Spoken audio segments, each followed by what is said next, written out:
everyone's here, which it sounds like you are good to go to start whenever you are ready. What we'll do is we'll let the place fill in a little. We'll give it a couple minutes. I'll get my guys seated. We had 211 registered, which clearly we're not going to get at this pace. Yeah, we usually get so- like that 50%. That's fine. Let's give folks a minute, and Great. then we'll get back and get Matt rolling. We're ready to go. Cool. Thanks a ton. Yeah, start whenever you're ready. Thank you.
I'll get you guys to go ahead and sit down. They're kind of ready to roll. Yeah, if you don't mind. Thanks, fellas. You're ready to roll, so. You've been hosting them everywhere. It's like hurting me.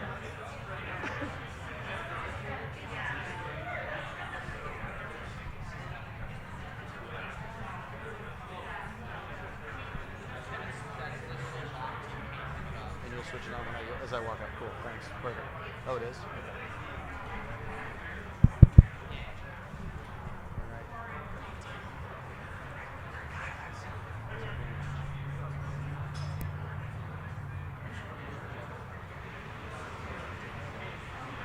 You're right there. Sorry.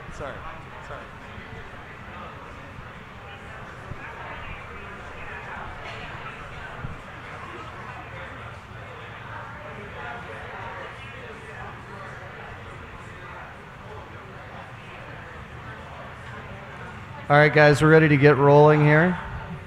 Yeah, it's strong.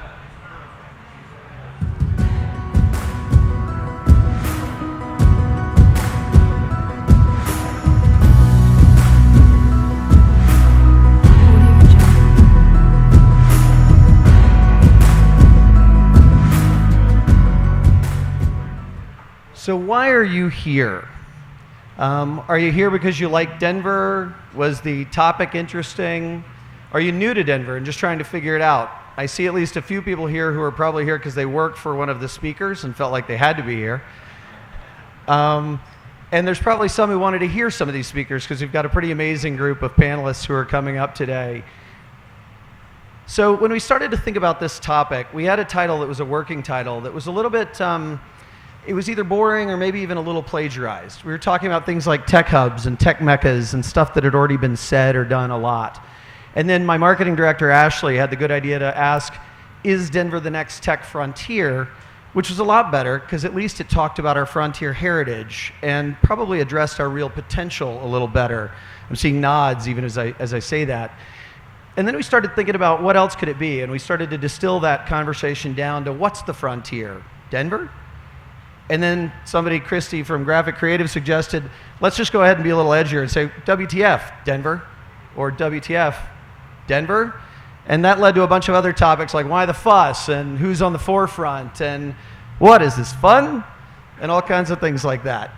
And so that's what we're going to ask today is, what's the frontier? WTF, Denver? So as we describe this town, I want to ask you how you describe it, how you think of it. I'm going to ask some people to get involved here. Give me some phrases or words that describe Denver. Booming. Booming. Nice, great word. The edge of the mountains. Okay, I like it. Maybe the edge of a lot of things. Certainly at the forefront of a few things. Anything else? What else? Sorry? Active, yes. High. Thank you, Mr. Darlow. Do you mean in altitude, in feet? Of course. What else? Anything else? Millennial? Yes. Others? Generation X. What about mountain town, ski town, any of those things? Lifestyle. Technology? Yay or nay? Yes, a lot of nods. Okay. So it clearly means a lot of different things to a lot of people, and a lot of us like or love it here, right? Who likes or loves it here? Perfect. That's why you're all in this tent. So that's great. But what we're going to ponder today is that specific question of, can Denver be the next tech frontier? What's the frontier? WTF, Denver? So as we think about that, hometown proponents, hometown champions would say, sure it can. And they'd use a lot of data to say that. Who's in that camp? Who thinks it can be the next tech frontier? Who's there? A lot of hands up. Give me some data on why. Thoughts? Talent pool's amazing, says a recruiter. That's awesome. Centrally located. Yep. What else? Tech is going lifestyle. That's great and perfect for a couple of the panelists we have here. Good stuff. Any others? How many companies, any idea how much venture capital was deployed here last year? How many companies were funded? Maybe exits, anything like that? Thoughts? Roughly 800, what gets quoted a lot? 800 to 850 million or so of venture capital, about 130 companies funded, $35 billion in exits. Sounds like a big number, but is that big? I don't know. Somebody's shaking their head saying not at all. So how many people are moving to Denver roughly every month? Just really quickly. One more data point. Heard 10, 12. A number of 16 to 20 gets quoted a lot. I think that depends a little bit on how broad the area is you're looking in. Sure feels like a lot on the streets, doesn't it? In traffic? Does to me. What about that? So we're the coolest, right? Great place to live, amazing growth.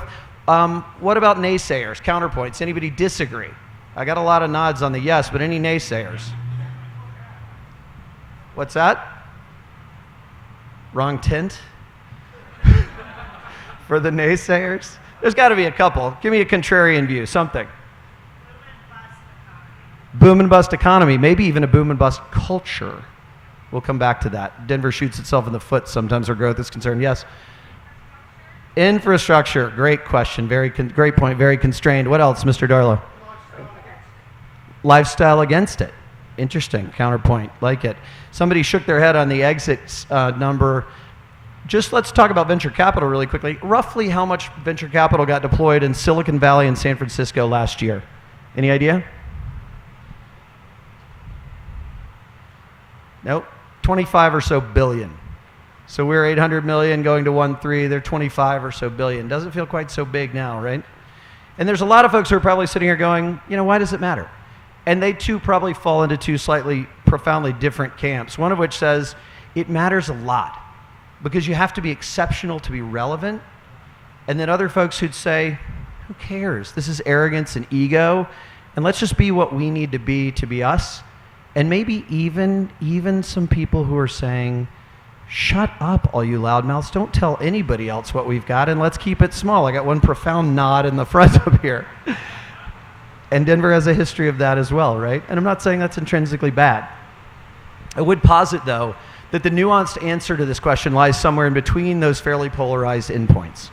That Denver, a city of about 3 million people, sitting in the center of the country, at the edge of the Rockies, gifted with magical outdoor spaces like Red Rocks, proximity to iconic towns like Aspen and Steamboat, and imbued with a true heritage of frontier boldness and compelling to literally nearly everybody who visits her. And you've all seen this. You bring a partner or a company to visit your company. You bring a family member to live in your home or stay in your home for a day or two.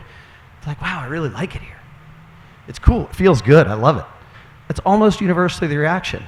But at the same time, constrained by her lack of scalability, her lack of infrastructure, like Loveland Pass as winter approaches, right? With no diversity or little diversity except for streets like Federal and pockets around the city compared to a lot of other places. Burdened with crime, schools, and traffic that are increasingly not a benefit, but a burden in making daily life here better, and with a history of sometimes using glossy words and denial of her challenges. I'd argue that the city purged on a precipice. And she could either come out on the side of being profoundly relevant in things like tech and healthcare that can really make a difference, or she could fall short and join the also-rans that are fundamentally forgotten. I would also argue that the decision of which side of that precipice she comes out on will be made by people, a lot of the folks who are like folks in this room over the next several years. So with that in mind, I'm going to basically stop talking except to introduce and ask questions to my panel, which are a really extraordinary group of folks.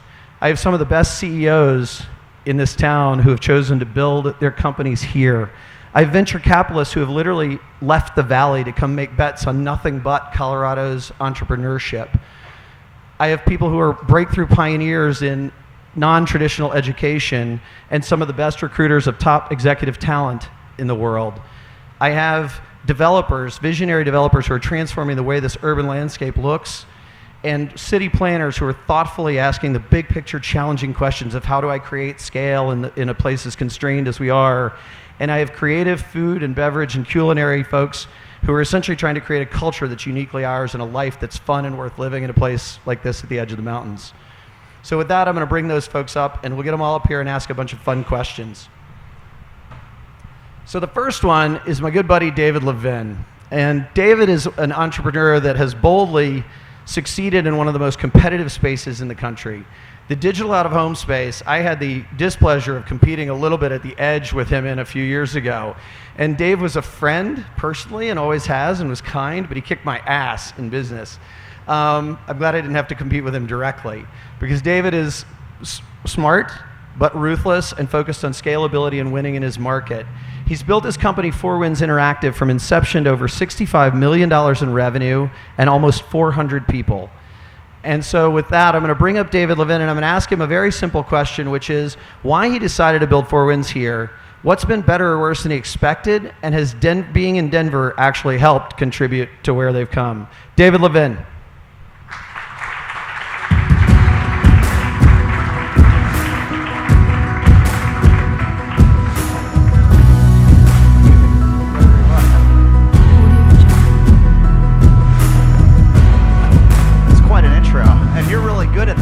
You should just keep going. I think we could all listen to you speak. I think they're about tired of me. It's time for you guys. I don't know. So let's see. Am I answering those questions now? Oh gosh. So now I have to remember them. They were. Why here? Why here? Anything surprising? Yep. And has Denver really helped? Are you guys better or worse for being here? Okay. So why here? We didn't ever contemplate somewhere else. It wasn't like the company was moved here. The company started here. And I came here to go to school at CU Boulder in the 90s. And I had grown up in the Midwest, and I wanted to go kind of farther away from home. And when I got to Colorado, it was the first time I saw the sunshine, like really saw the sun. And I know everybody comments on it, but it is such a big deal. Like, I became happier in Colorado. So there was never, like, after I graduated from school, I never thought about leaving. So the company started here. My business partner in the company was born here. He's a native. So that's why we're here. And is it a good place to build a business? Is that? What's that? Yeah. Good place to what? Build the business? Yeah, I mean, is it what surprised you? And has being in Colorado really helped? Or would you have done the same thing everywhere else? Yeah, what's really surprised me, I guess, is the last couple years. When in 07, 08, our company was located in a big mansion on the side of City Park. It looked like a big house, Parkside Mansion. And people used to just like wander in and look for jobs. Like people would come in with their resume, especially 08, 09. And now it's like, it is so hard to recruit in Denver. It's especially for technical positions. So that has surprised me a lot. And does Denver help? I don't know. I feel like we could have done what we're doing in other places, but I think it does help. And I guess I'll go back to the sun. I feel like people here are happy, people here are authentic, people here, live a more active lifestyle, and that creates, people that are just, want to succeed at everything they do in life, and that I think provides the foundation to build a good company. So yeah, I guess I think Denver helps. Cool, good stuff, Dave. Thank you very much. Obviously, the logical segue after the talent might be to Jim Dieters, but I'm going to still keep my order. But because we know that startups can't happen without capital. And so it's very important to get a VC up here into this mix pretty soon before we bring up another founder. So I'm going to bring up Kirk Holland. And Kirk, just for background, was on my board. He introduced me to my current company and is an amazingly insightful and helpful investor, literally like no one I've ever seen. He's also known as that guy who'll take a call from almost any entrepreneur, both to understand their challenges and just to get to know them. He'll give advice. Kirk, maybe there's probably a few in the room, so you may be a little screwed by that one. Sorry about that. But with that in mind, he came from Silicon Valley and built a business at Access Venture Capital here, which is literally focused on nothing but Colorado-based entrepreneurship.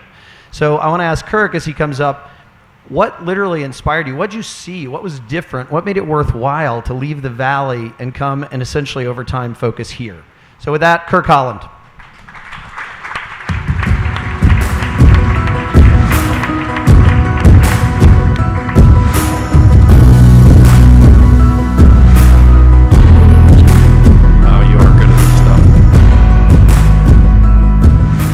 Thanks, Harris. I guess to answer your question, it really was two parts. The first decision I made was to get the hell out of Silicon Valley. So I was there through the bubble, spent most of my career in California, and in kind of 99, 2000, I felt like you know, it was all about the money and the fame and the quick hit. It's like flipping houses as people wanted to flip tech companies. So I didn't really feel like it was a community anymore back when it was. The stories I tell about the two straws that broke the camel's back, where one was personal and one was business related. There's a place in Woodside called Bucks where VCs and entrepreneurs have breakfast fairly regularly. And one morning, I think it was '01, I walked in there, and another young VC friend of mine, early in our careers, he literally was there in the corner of the room with like a Hollywood level production studio filming him meeting with an entrepreneur. And the guy, I'd known him pretty well, his ego had quickly got very, very big, even though he hadn't really done any great investments that made money. So the Silicon Valley was a rough place from a business perspective. And then the second thing that was very important to me, our second daughter was born, and we wanted to raise them in a normal place. The straw that broke the camel's back there, going to preschool, and me and my two buddies went down to the little local church where we were going to send them to preschool, and we got there at 10 p.m. and camped out till 5 in the morning when 250 dads behind us for like 12 spots. So those were the two straws that broke the camel's back for me to decide to leave Silicon Valley. From there, like any VC, I had my criteria, and the criteria, it was a good place to raise my daughters and a great place to invest in tech startups over a 35-year horizon, which is what I was looking at, how long I'd be investing. So I looked at Austin, Colorado, Portland, Seattle, and San Diego were the 5 markets and for us, based on both the tech ecosystem as well as the personal opportunity to raise our kids here.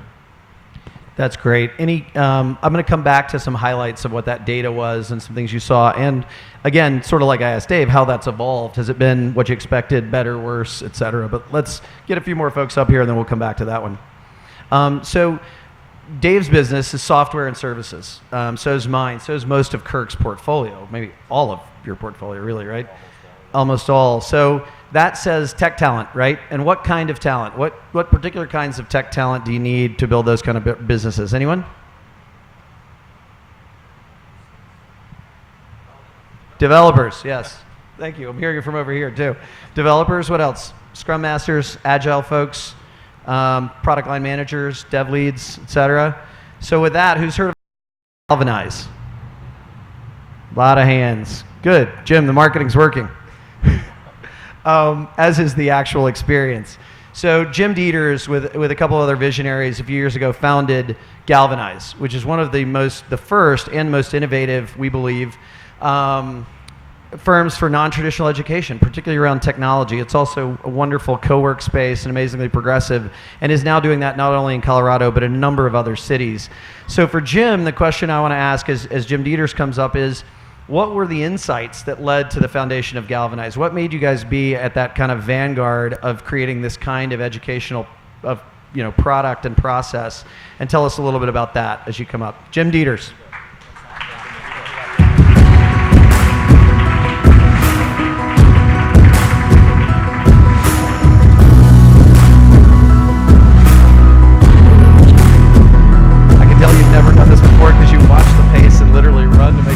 Stage by the time it's over. It wasn't very long intro. It was well we're done. gonna sit down. No, you don't. Whatever. Oh, so answer the questions. I moved to Colorado a long time ago, and the story I like to tell is I came here like the generation that's been coming here now. I moved here for lifestyle. I came here because of the sun, because of these big things that come out of the ground over here to the west. I wanted to ski and snowboard and hike and mountain bike. And I started creating software companies in the basement of a house in Wash Park, way before it was cool to be an entrepreneur. There were no accelerators. Venture capital was still not really a thing. This is in 1998 when I moved here. And that's when the excitement of what's going on in Silicon Valley really was taking shape. The browser wars are going on. And I moved here as a punk kid that, wanted to, snowboard and write software in the basement. And got pretty good at it and created a pretty successful company and sold it and traveled the world, and then built another company based in Austin, Texas. And for the next 10 years, I traveled the globe building some of the largest web infrastructure in the world. And like a lot of talented people in Colorado, we spent a lot of our time not in Colorado. A lot of executives I know sit on airplanes I see a lot of times flying to New York, flying to San Francisco, and hence the last time we hung out was flying back from New York City on that late Delta flight. Exactly. And upon selling that company, I knew there was a great demand for talent. And in fact, our business was, we were a very large IBM systems integrator, was we created talent. We built our own code school inside of that company in 2006. And so after selling that company and building Cholan, the restaurant with my wife and Chef Lon, I was watching this undercurrent take shape. And basically, real quickly on the thesis, that there was an entrepreneurial renaissance taking shape. And it was led by three major shifts going on. The first is always a demographic shift. We had the largest human population ever, the millennials, were coming of age, becoming adults, looking for employment. And they too were choosing lifestyle like I chose before they were choosing careers. At the same time, the Great Recession was going on. And at the same time, we had complete tech computing ubiquity, meaning that behemoth in Seattle that's looking for another HQ was finally pervasive after they launched Amazon Web Services and EC2. Compute power cost pennies. So literally, your only limiting factor to be successful were two things: was what skills you had, could you build your own business, could you code it, et cetera, and who you knew. And who you know gets you access to money and mentorship, et cetera. And what a lot of people probably don't know is the way I kind of stumbled upon this opportunity was angel investing around town with my co-founder Lawrence, who's in the crowd. We just started writing some checks around town, and you get pretty popular when you write checks around town. And I'm like, I don't know, this is censored. Holy shit! There's like this whole undercurrent of this renaissance taking shape right here in Denver. You know, this is 2009, right? I'm like, whoa, I didn't realize this was going on in Denver. I spent all my time all over the world. And that led to this idea of how do you coalesce that energy, and that's where the name Galvanize was born. How do you condense that to make it more efficient and build more efficient market using community, curriculum, and capital? And that's kind of how the thesis came about. That's fantastic. And remind everybody where you are now? So we have 8 campuses, 2 in Denver, Boulder, Seattle and Pioneer Square, San Francisco, South of Market. We opened in the Warehouse District in Phoenix, Austin in the 2nd Street District downtown, and we have a West Soho campus in Manhattan now. I think maybe Jim picks campuses based on cool places to visit. What do you think? Indeed. This entrepreneurial renaissance is happening, I mean, very relevant to this discussion, right? This is happening everywhere at some degree. We just happen to be, I think, growing exceptionally faster than some other places. I think everybody in the crowd's volunteering to help Jim in ops at this point. Be like, we have to go to those places. So we could use you. All right, let's keep bringing a few more folks up, and then I want to dive into a bunch of these particular advantages and disadvantages of Denver and what would we have to do to be as much as we can be. So we now have, we have CEOs, we have companies, right? We have capital, we have tools like training and technology and particularly people, which is important. But founders aren't typically very good at building things like succession plans, which they often need, or even management teams, which actually can help them grow and scale. Somebody's laughing up here, really, I like that.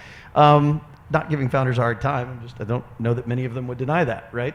A few of these guys have been differently successful at that than others. So what do you need? You need recruitment of top quality talent. So Jane Ford of Revel Talent is doing this in a different way, taking on some of the bigger recruitment firms and whispering CEOs and bringing top tech talent to this town. Boy, that's a lot of T's. So with that, tell us a little bit about what are some of the biggest and most vexing challenges, or the most common and vexing challenges you guys are taking on when you're trying to build out teams in Denver. Jane Ford.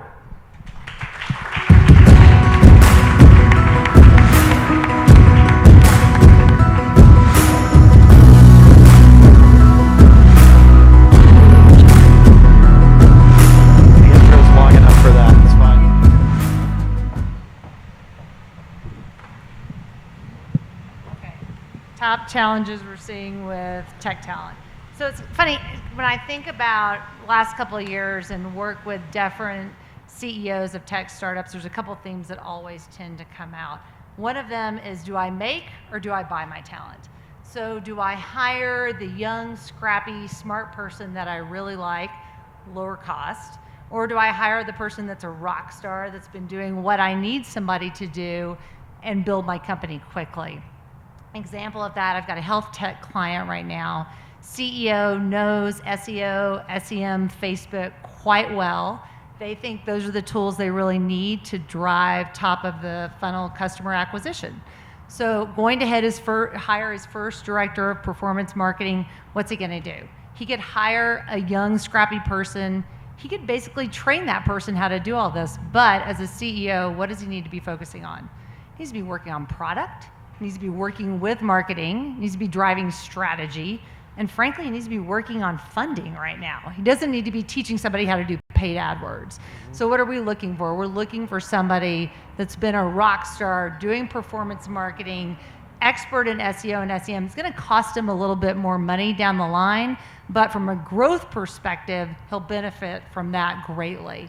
And bringing that back to Denver, one of the reasons I chose that example is I think it's a place where maybe we don't have as much depth as other markets. You just think about the number of startups in the Bay Area that have performance marketing experts, and they're all learning from one another. So if I were going to say, if you're going to do a search in that area here, look here, it's a competitive market for people that are great at that here. Yep. So you might want to lurk outside, and you might want to pay somebody a starting bonus that helps them with a relocation cost to get them here. I think we'll have depth of that in this market down the road, but it's just going to take quantity to get there. So that's one thing. I'd say the other area that we see issues with is everybody wants to hire the unicorn. Frankly, all my CEO clients, which I love, all think they have the next Uber, and it takes that to start a company, right? But they want to hire the unicorn to run, for example, their marketing. So I've got a client right now that they're targeting gig economy employees, and their initial marketing objective was to go after partners. So they're going after the Ubers, the Postmates of the world, so they would have access to their gig economy employees. Worked great for a while, but what they realized actually is their highest net promoter score was actually from people that were finding them organically through SEO. So we're talking about hiring their first CMO for the company, and initially the CEO, this will be actually their first marketing hire. He said, Jane, I want somebody that knows partner marketing, has depth in that. Oh, but that's done go-to-market strategy for B2C companies. You look at that, there's about 20 of those people in his market that are rock stars. They're running huge teams, huge budgets. So what we've done is regrouped and said, what's really important right now from a growth perspective? Let's hire somebody for you now that's going to be great for the next 2 years, that will catalyst your growth. Might not be the right person 5 years from now, but at this point, it's narrowing down what are your objectives and how do you get there. And I think in Denver, we have a lot of depth in those senior levels. We have a lot of people like you that move here for a company and say, we love Denver. Our kids love this, et cetera. So I think there's a lot of depth of talent here to pull from. Cool. Hey, with that in mind, and we're about to shift gears to add a little more kind of culture, lifestyle, infrastructure, city building, those kind of things. But real quick for the entrepreneurs up here, and Kirk, as we talk about your portfolio company, just quick numbers off the top of your head. How much of your teams, Jim and Dave, made versus bought, ballpark? And then Kirk, as you look at some of the teams in your portfolio. Make for most. I mean, our best, because we've got 12 years behind us now, so some of our strongest leaders have worked across the company and then take on more and more responsibility. We've brought in some killer people in key positions, but if you look across almost 400 people, Make has worked for us really well. Okay. And I would say it's a size thing, right? You have to scale to a certain point where you can do that, and you can actually have time to train your talent up too. And that's more art than science. I mean, we've hired, we grew from 0 to almost 400 employees in 3.5 years. And we hired almost 500 people and in a couple years' time. That's, you make and you recruit, and it's more art than science, as you have to do exactly what you said, Jane. You can't always CFO from a publicly traded company to come and run your high scaling startup, because unfortunately these great talented managers are hooked on restricted stock units at their publicly traded companies, and it's very hard to compete with those compensation packages, which happens over and over. So you got to do this art/science of growing your own, recruiting your own, and finding the best fit at your scale. And that's really, and I'm sure Dave knows, we can share all sorts of stories of, it's very, very challenging to do, right? And sometimes companies outgrow people and people outgrow companies. And that's often some of the non-fun parts about building a company. quick. I mean, I would add that now it's probably 80 to 90% make and 10 to 20% buy. When I first got here, we can talk about this later. When I first got here 16 years ago, it was 98% make and 2% buy. I like the Interesting. trend, and I'd like to get more buying and more human capital importing. Nice, I like it. Good stuff. And I was going to go and ask, is it ever tough to get people to come here? But I'll come back to that, particularly once I get Kyle up here, because one of the things that always leaves me flat in conversations like these is we stop at talking about this stuff, right? So you're talking about companies' capital, you're talking about C-level talent, you're talking about the rank and file and their knowledge base. We don't talk about lifestyle and culture and other stuff. Great, I got a great job. My life sucks. That doesn't last very long, right? Doesn't work. You're going to change something. So you got to talk about the people who are actually making a community vibrant, alive, inviting, interesting, not just a corporate ecosystem that works, but also, do you want to live and work here? Is it fun? Is it interesting? Is it worthwhile? And so Kyle Zeppelin is one of the more visionary developers in this town who has done so many things to try to transform these urban landscapes into places that are inviting, that are sustainable, that are fun, that are vibrant. And so as Kyle comes up, I want to ask him to tell me a little bit about his vision of what we can be in Denver. Kyle Zeppelin.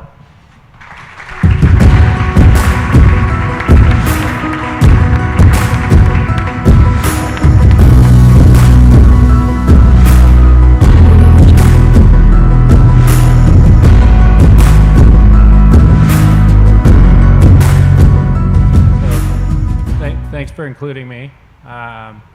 Yeah, I think that's kind of what gets us up every morning, keeps up late at night, trying to figure out how to make things work better. So we're mostly focused on the Rhino neighborhood in Denver, trying to do some more catalytic projects.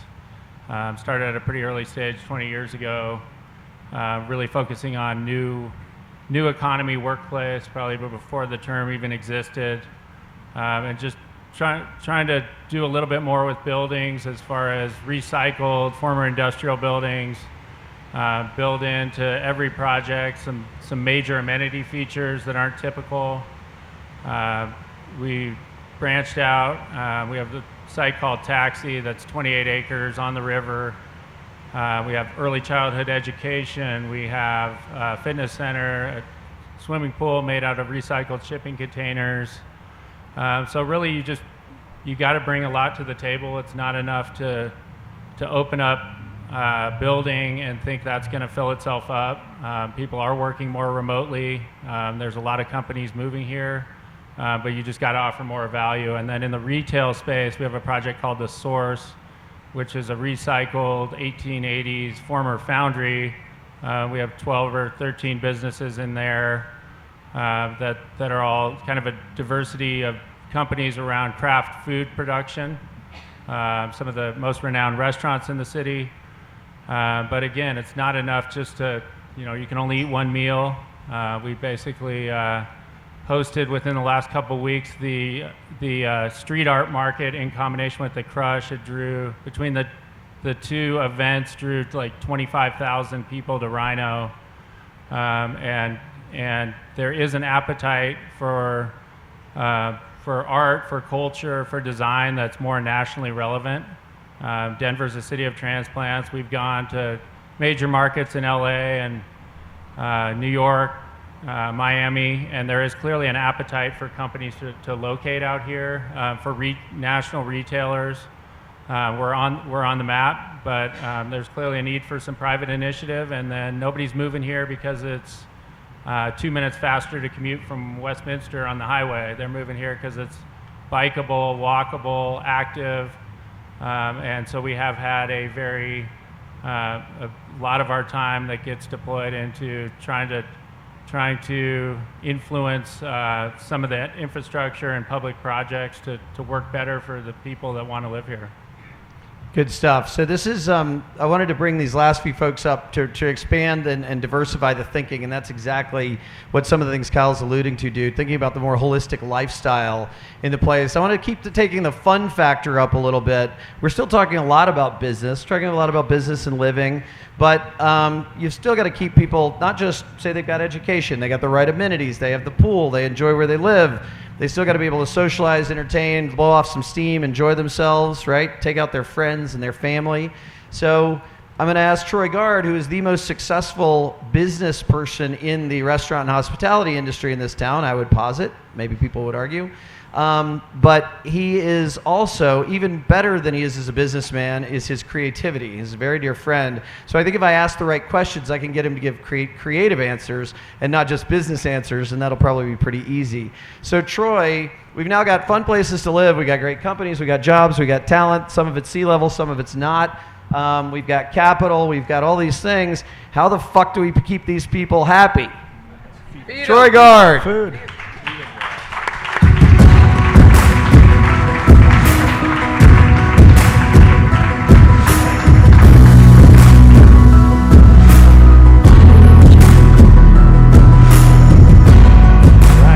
Good intro, I like that. How do we keep everyone happy? Food and drink, right? That makes me happy. Hanging out with good people, social environments, experiences. What does the guest, what does our friends like when they come in to eat? They want to celebrate a great deal. They want to celebrate, they got the VC to give them some money. They got, all these great things up here. Getting a job from Jane here is they want to go out and celebrate. And so what we try to do with our restaurant group is really give three things. It's about the ambiance. You want to have a killer ambiance. And I think if you go to any of our tag restaurants, some check averages are $9, some check averages are $90. We try to give a great ambiance. Next is hospitality. That's what the whole business is about. You have to have hospitable people.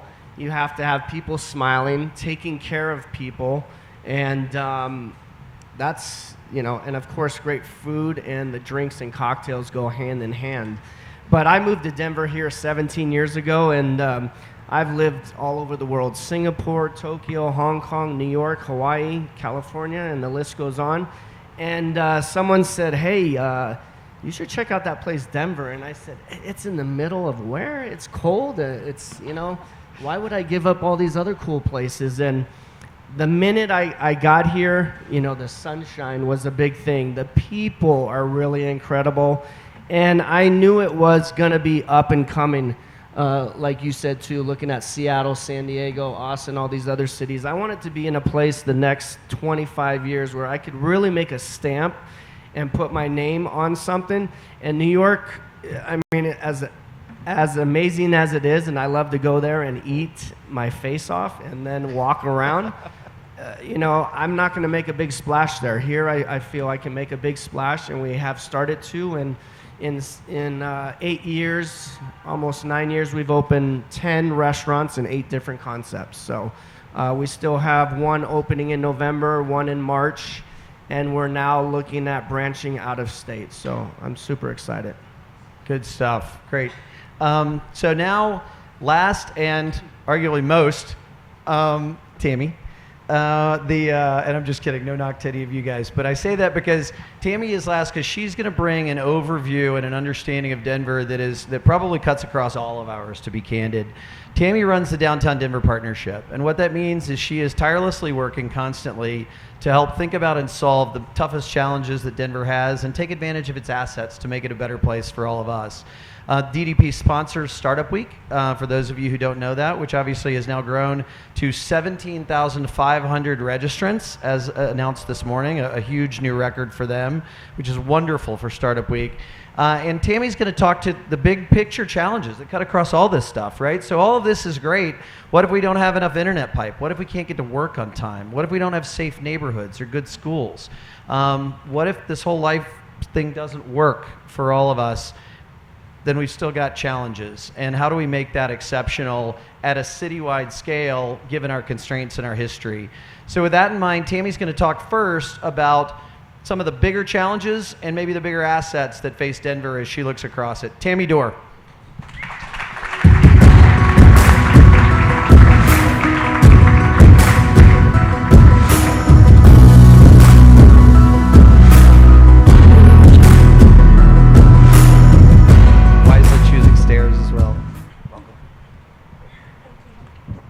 Good afternoon, everyone. So, What an awesome group of people here helping build a great city. I am going to talk about some of the challenges. Generally, in a public setting, we try to, promote all the positive things that are happening. But when you're building a city, you have to really carefully and strategically look at what needs to happen. And as many of these individuals here are scaling companies, scaling developments, scaling neighborhoods, scaling restaurants, my role is to help scale a city. And by scaling a city, I mean that our companies are only going to grow in the space that we create for them. So is this city big enough to bring the type of workforce we want, to bring the type of investment, to keep these people here? And when we look at it, it's all of those components that go into building a city that will do all of those things. So Harris asked if I would, take a moment and touch on some things that we really need to think about. And for all of you in this room, these are things we all need to carefully consider. Number one, housing affordability. Now, we're seeing a trend. The gap between salaries and housing is growing. Some of that will stabilize, but how do we prepare for the future?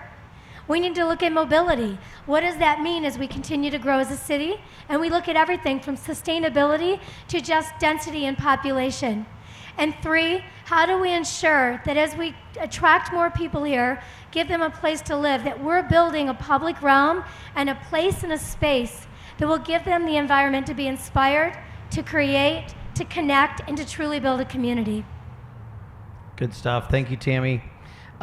So now we've got this extraordinary set of people on stage, and I do want to thank them quickly. I think this is one of the most diverse and accomplished groups that's ever been put on a stage at Startup Week, and I'm humbled and flattered and appreciative that they came to join this thing. Well, maybe not very diverse, but when I say diverse, I mean thinkers. We're going to come back to the other kind of diversity in a okay. moment. I mean breadth of thinking and maybe expertise. a negative about Denver. Yeah, fair point. Well, we can start with that one if we want. What we're going to do now is hit in a fairly rapid-fire fashion a handful of topics or questions. They'll opine based on their expertise. And guys, limited as we've talked about, 2-3 folks to each one, kind of relatively rapid fire as much as we can, kind of playing off one another, debate if you want. But I'd rather get through more than less of these topics, and we do want to let these good folks go a little before obviously this thing was earmarked for an hour and a half. We're not going to keep you here that long. So a couple of things. Let's start with a relatively easy one. A lot of it's been said about Google's new headquarters or new location in Boulder, and the potential. We're all a buzz and a Twitter, pun intended, about Amazon's search for a new HQ, and that we're making a bid there. Would these things be good or bad for Denver? Somebody? There's a big pause. I think that when you're at the space that we're in as a city, we've grown really fast. We're a young city. And we've had these exponential leaps in growth. So as a culture here, we've been a little shocked by our own growth. And then we sort of don't know what to do with it. So every time we make a big leap, we're like, whoa, what just happened? Yeah. And we have to readjust. And I think these conversations about bringing these incredible headquarter companies here, which we've really lacked in Denver, and these types of companies bring all kinds of attributes with them. They help. Some are concerned, well, what about having enough employees? But they bring employees, and they bring new knowledge, and they bring new connections, and we could use a few of these big ones, for sure. Cool. Anybody else? One more? I think it's absolutely great for Denver if it happens. There's some backlash against it because we haven't made key investments in affordable housing and transit that make it very difficult to account for. There isn't urban transit in Denver, so things like a streetcar system that could be easily rolled out for less than the cost of the DIA upgrades or the National Western Center. That could really allow people to live in Denver and not have to be car reliant. And then same thing for affordable housing. The total annual budget for affordable housing is the same as the welcome sign at the airport, which means that we don't have a budget for affordable housing. So it's kind of getting left up to the market, and that does lead to a kind of nativist backlash. The other thing is, I think I can't read Amazon's mind, but the existing headquarters says that they want to be urban, they want to be part of the culture, which means they want to be downtown. We have some great sites for that in and around downtown, and it would it would be unfortunate to see them go into Broomfield or DIA corridor, but I guess crazier things have happened. But I think it is great for Denver if they end up downtown. Was anybody dying to get in? If not, I'm going to bridge off that to diversity, actually. But go ahead, Jim, if you want to jump in. I'll tie it all together. I think one of the reasons we've grown so amazingly well is because of the forethought of a lot of the things that you put up on stage here, right? The Renaissance has happened here at an exponential rate because we have the amazing walkable urban culture. This was an urban entrepreneurial renaissance because we have great restaurants, because people have thought through pedestrian right-of-ways and walkable living and great coffee houses and entertainment and hospitality, the second largest performing arts center in the United States, right? That's why it's growing here. And we'd be crazy to not think that these are great things for these types of companies to consider us, because I think there are many communities in this country that would be killing for these types of opportunities to come to their communities to create affluence and opportunities. But the challenges do exist, and I think to tie it all together as leaders of our community, we need to be thinking what is next to keep the pace of growing. What do we need to be looking out 10, 20, 30 years? What should we be doing as leaders today that set up the next big move and the next big leap for our community? But it's amazing that we're on the grid for these opportunities. But we need to plan for decades of challenges, and we should be making those decisions and investments now. Yep. Let me bridge to diversity, because Dave, you mentioned it, and affordable housing is obviously an easy link to that, right? If you don't have affordable housing, it makes it tougher in some ways, but this town is not diverse in a lot of ways. Either ethnically, it's not as diverse gender-wise in tech as we'd like. Tech is not as diverse gender-wise as we would like. A very dear friend of mine made a wonderful film called Code, debugging the gender gap in software a few years ago, and highlighted some of those issues, in undergraduate degrees, but 18% in computer science. So let's talk about that. Does this hamper us, folks? I mean, do we need to attack it? How can we attack it? And does it hamper us from growing in the way we want to grow? It hampers everybody. One of our core missions at Galvanize was to build a more inclusive opportunity for anybody to have an opportunity. As we say, anyone with the ambition, drive, and determination should have an opportunity to be an entrepreneur or engineer. When we started from the very beginning, we focused on gender inclusion, and we had gender parity in all of our classes. We tried to be 50% male and 50% female. Obviously, inclusion is far greater than just gender. It's every sort of consideration of gender and sex, etc. It's certainly a problem here, but it's pervasive everywhere in the industry. And I think, as a community, we can continue, and I think we are doing some of the most creative workforce redevelopment and training, and we should be building some of the most progressive workforce policies that give everyone opportunity for diversity. And one of the things I often say if I have a forum like this is that if you are an employer and you're in a leadership position, and that your requirement is that some sort of undergraduate degree be a requirement for your jobs, then you are part of the problem. Those are antiquated, archaic ideals, and anybody, particularly in a technical circumstances, whatever zip code they were born in, whether affluent or not, should have an opportunity. And those skill sets can be acquired in any non-traditional way, and they can be just as great, maybe a better employee that came from a great education and background. And that's something that we've been huge advocates and proponents across all of our campus.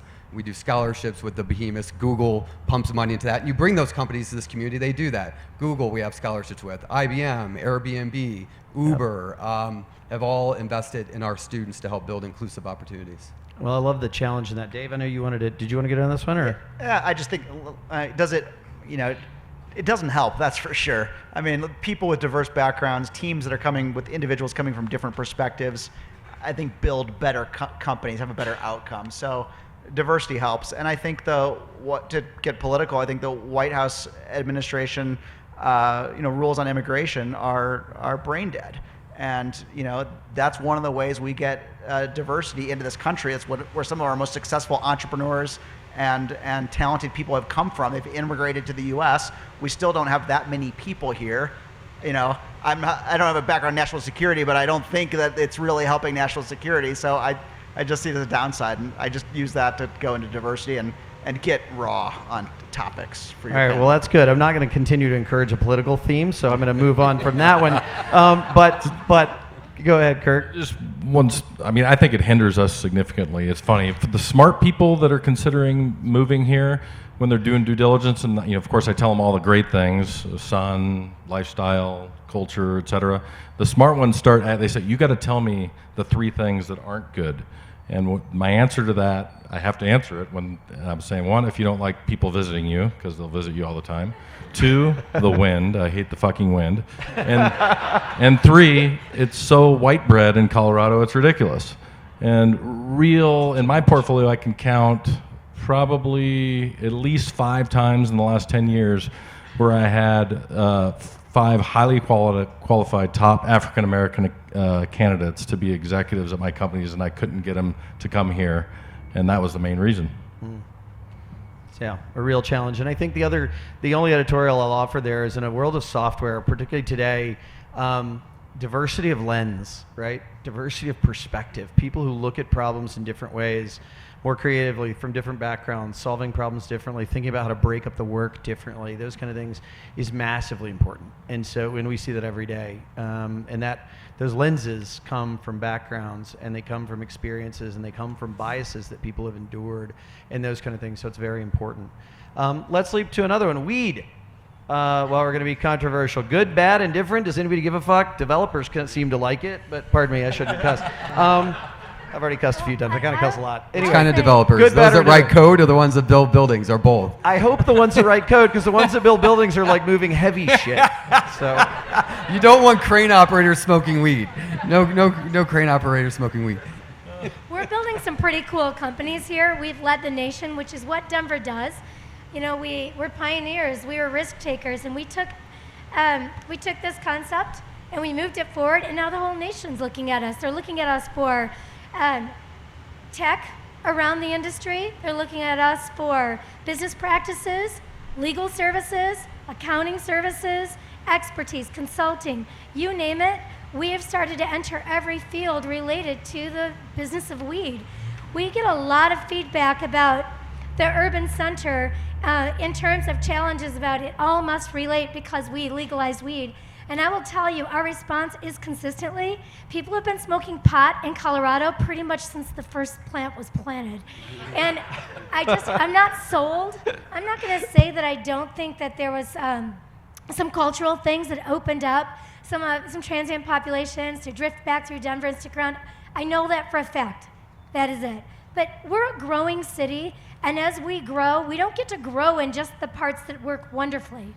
If we grow more in our homeless population, we grow more in our transient population, and we grow more in our startups. So what I have to say about weed is that it's here. I think some of these companies are killing it. I think we've done this with grace, class, and dignity, and we're showing the country how you can break into a new business and lead the way. I just don't like the jokes about it. Really, I do too. I like it's become so associated with Denver because we were first that I think I don't think it's not a problem. I think there's a lot of great stuff that's come about it, except it's associated with our brand of Denver, and I think we're bigger than that. It's like, I don't disagree with things Tammy said, but it is funny. Like, you guys, a lot of you travel, right? But it's like every time somebody's picking up your bag in like Manhattan, they're like, where are you from? Denver. Tell me about the weed. Tell me about the drugs. You're like, no, stop, read. Okay, go ahead. Anyway, last one or two on this, and I'm going to move on. I mean, in all seriousness, for me, I used to go out to Silicon Valley and try to help our companies raise capital from the VCs out there. 15 years ago, it was like, oh, all you guys do out there is ride your bikes and snow ski, and you don't work hard. So certainly adding that third element, they hit me up with that third element in the last few years. For sure. You know, Has it helped? I think it's actually helping us attract talent, not because they can come out and do that, but I think it has put Colorado again on the map as a place where we are progressive, independent thinkers that want to look forward. And I used to be part of a group, I still am part of a group, that used to try to attract Ivy League talent to come to Colorado. And we used to spend a lot of money and a lot of time investing in these programs to try to get this talent to come out to Colorado. We don't really need that program anymore. People are flooding in here from schools across the country that want to come and live and work here. And I think it's partly that because they think, look, this is a progressive place where you can go and build something. So I think it's put us on the map in some ways. Cool. I couldn't agree. I mean, really agree. I mean, there's killer pros and cons, but what Tammy and Jane said about we want to be known as a progressive, forward-thinking place, and clearly being the first to move forward on legalizing marijuana, having a mayor that's supporting legislation for dreamers and making this, a city that welcomes people and that this is a place where everybody belongs. I think that's really important to the culture and the creative class that really will move this country forward. We want to be known for that. Now, weed has its pros and cons of all the crap that comes with it, but I do think it is more important that we're symbolic of that we're on the edge of being progressive. So take that same concept. Go ahead, Dave. What? Better than being Charlotte and known for the transgender bathroom thing. So Probably, sure. yes, Exactly. absolutely. Yeah. Better than being known for a fight necessarily. So let's take that idea of being progressive, forward-thinking, edgy. Tell me about food and beverage, hospitality. How important is that? How are we regarded? Anybody want to chime in here? Well, yeah, I think the weed thing is actually good. Yeah, right? You know, I've traveled all over the cities, and we work in restaurants, guest chefs, and, I feel like we're like a pirate clan in the back, right? I don't particularly do that stuff, but it's in all the restaurants. If we drug tested, I'd have no employees. So it's definitely cool. I think it's great. It is. It Smoke also weed and brings cook, a lot of people smoke to the weed city. and code, smoke weed and elevate and the Yeah, cranes. exactly, No. right? You know, it's great for tourism. You know, not only are they coming here to ski, snowboard, do all the other things, Red Rocks, but now that's one more thing why people are coming here. I think it's great for the city. You know, it's progressive. I was just in Hawaii, and you think in Hawaii they would have it legalized. They don't even have that legalized there. They're always telling me, "Oh, Troy, what's it like in Denver?" You know what I mean? Sure. Like we're all getting high all the time. And bridge from that, though, to where I was also trying to go is bridge to our food and beverage industry. Are we progressive in food and beverage? Are we progressive in hospitality? What do you guys think about that? Are we leading edge there? As even though, obviously, look, we're never going to be in New York. New York's got a scale that's astronomical. I think we are. I mean, Jim can speak too. He's got restaurants, so does Kyle. I don't know if anyone else has restaurants. They're not. They're probably not the best things to bet on. I probably don't have any.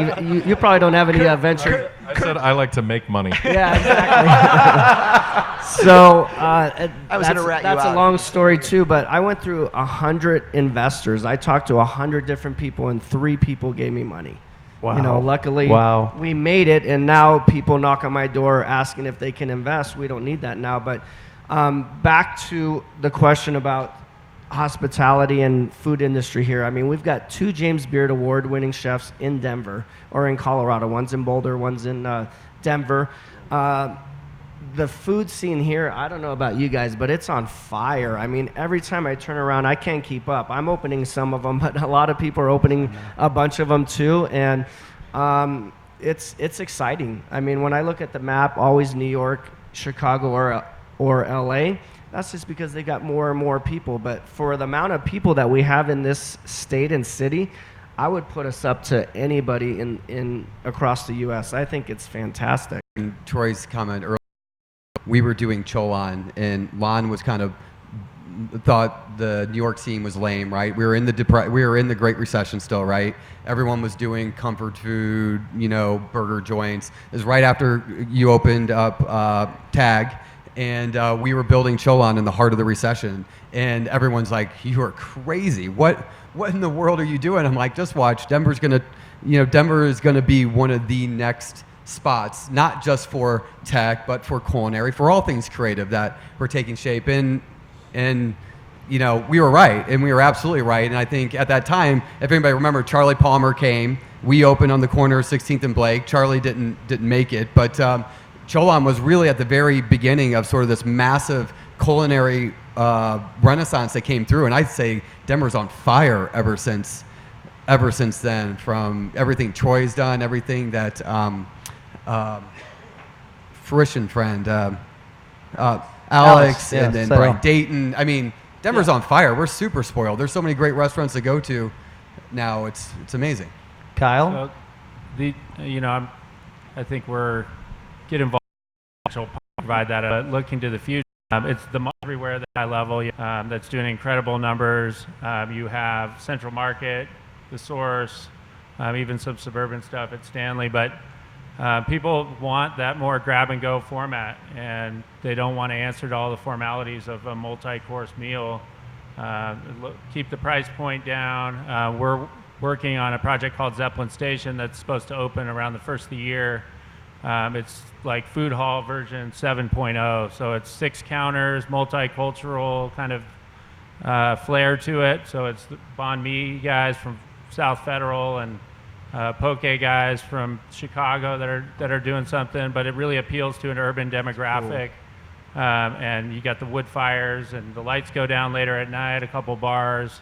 So really looking at some kind of different formats for food and beverage that are a draw for this generation of people. Two quick data points. Then I want to shift gears a little bit and get Jane and Kirk in on a couple things, then a couple of wrap-ups from them, and see if you all have any questions. The data points that are fascinating is, I think one thing is the expertise to head count in Denver, or the expertise to door count in food and beverage, and it's not something you can measure, it's subjective.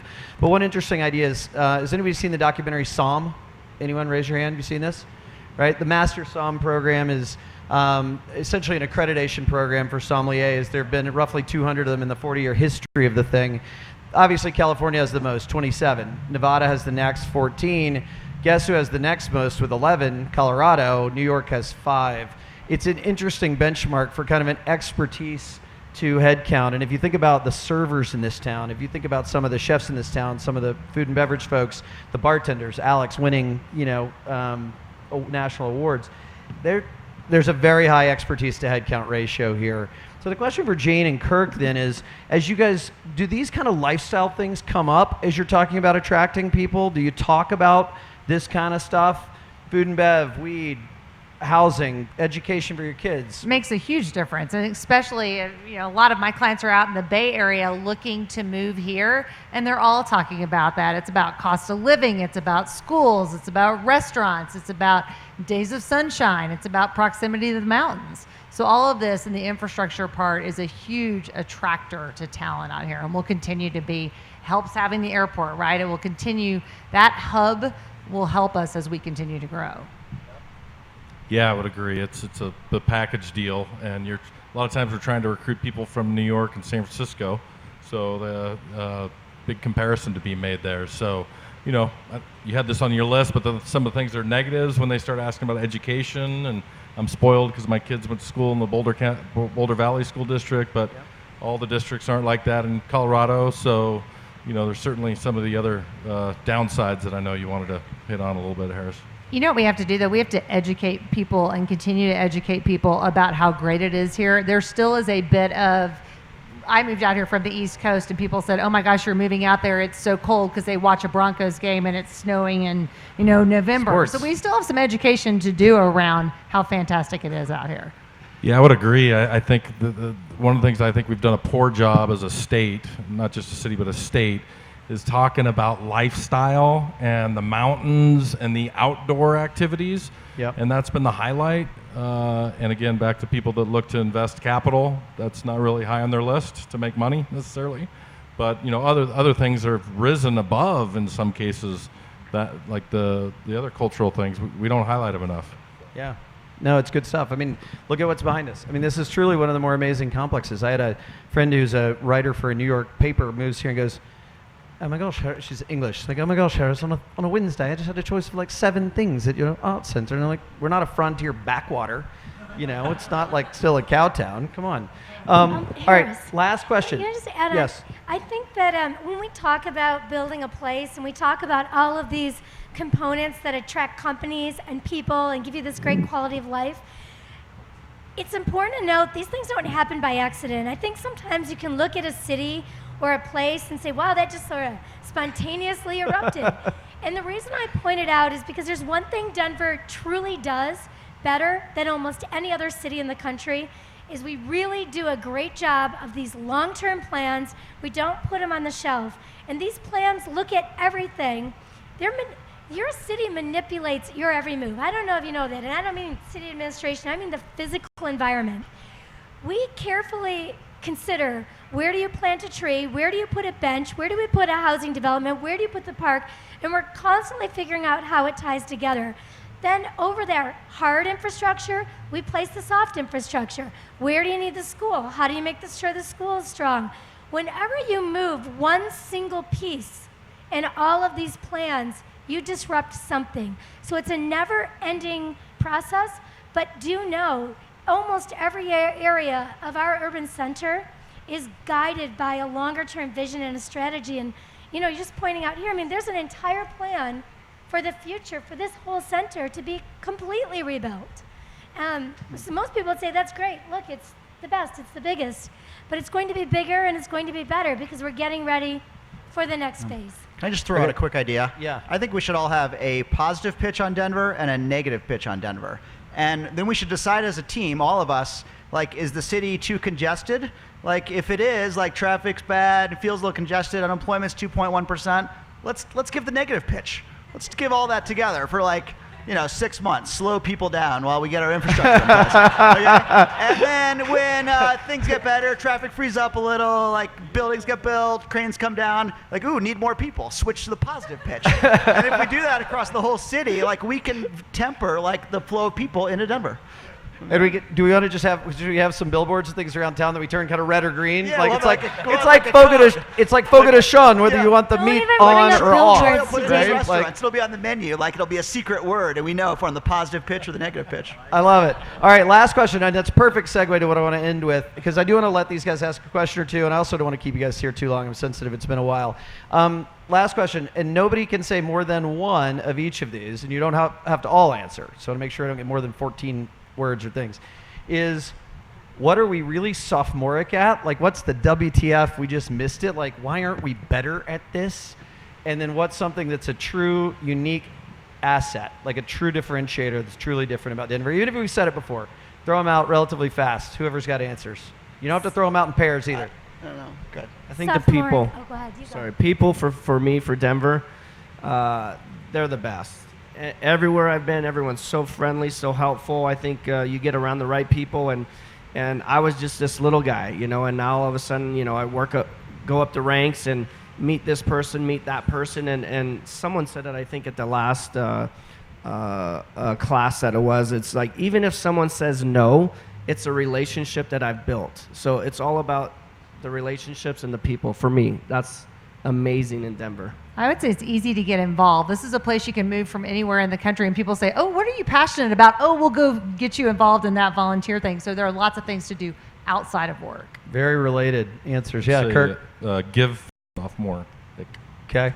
Mine was people too. I think we have the authenticity of the Midwest with the sunshine of California. Kind of all comes together. And sophomoric, analogy. asking questions when Charlie Ergen and Mark Cuban are here. I thought some of those questions were a little sophomoric. Good Lord. Yeah.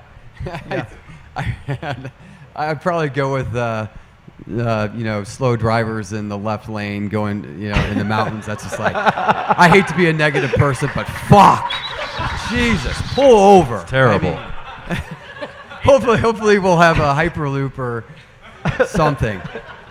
Could we have a hyperloop for Spear? Dear God, go ahead. I could walk here faster from our campus than I'd probably just put an exclamation point, I think, on a lot of people. I think the culture here is honestly what makes this place exceptional. I was having a dinner with a colleague the other night from New York that just recently left New York. And when you're on the East Coast, you pretty much stay in your social circle. So for instance, if you're in the finance industry, you hang out in the finance industry. Your kids hang out with them, you dine with them, you hang out in your little finance circle. If you're in the healthcare, you're in the healthcare circle. If you're in media, you're in the media circle. Out here, I don't give a fuck about your circle, right? We cross all sorts of circles. And as a matter of fact, look at this right here. I mean, the reason why we can move shit so much faster and get things done and come up with more creative circles is we don't just hang out in our little circles. They actually get concentric and cross over. And that's a cultural phenomenon that doesn't happen on the right coast. You have to continue to move left.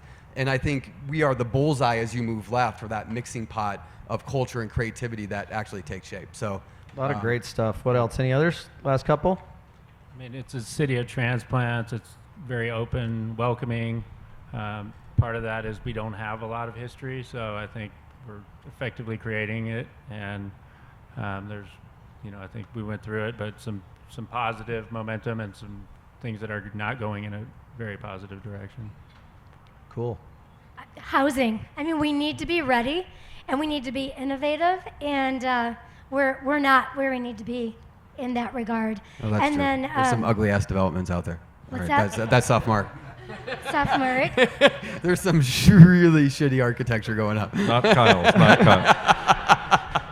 I was talking about affordability, but if we want That to too. trash some of our designers, Yes. All right, let's open it up to a couple of questions from you guys, and then we do have the Startup Brews happy hour out here. We're going to all go out there, and you can ask us some, because I know it's been long. Yeah. So, very quick two-part question. Raise the hands. Is Denver the next tech frontier? On this panel, we've all heard like good and bad things, but really of you, who actually believes it's yes?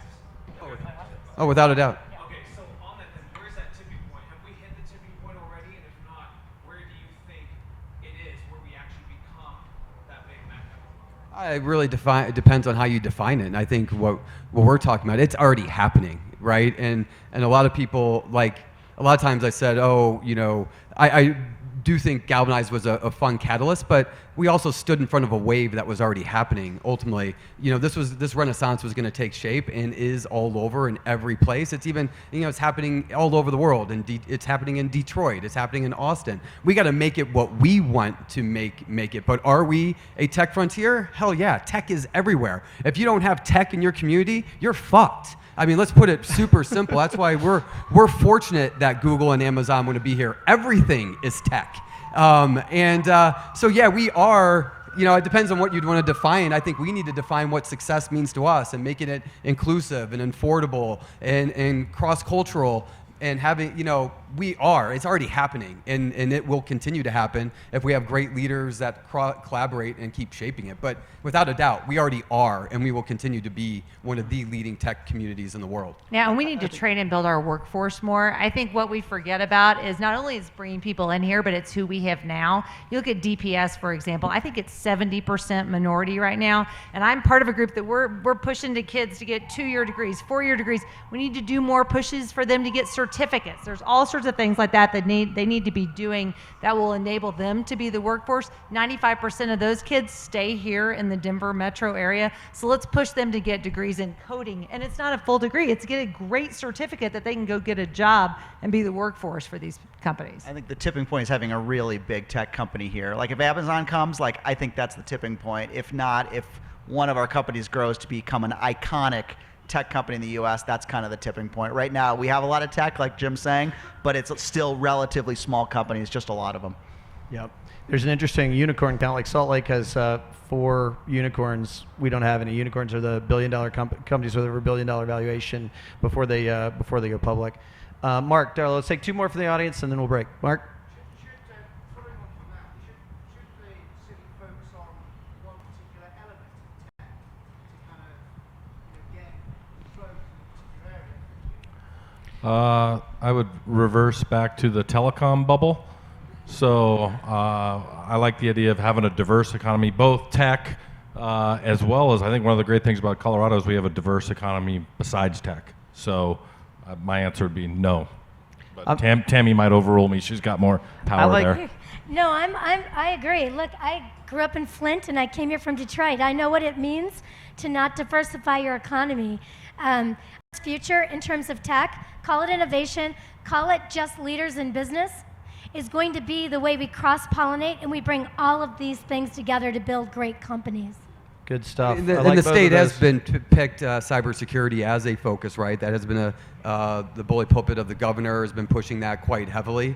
But clearly a diversity. But we can't play this, you know, we have our own all sorts of little pockets, right? But there are certain areas in this country that have, like Boston and certain areas in the East Coast that have far more biomedical expertise. We have a bit of a hub in Boulder, et cetera. But in general, I think more diversity is better. But the governor has pushed cybersecurity as a very big presence. But clearly, I think diversity and as all these jobs rise, everything gets better, right?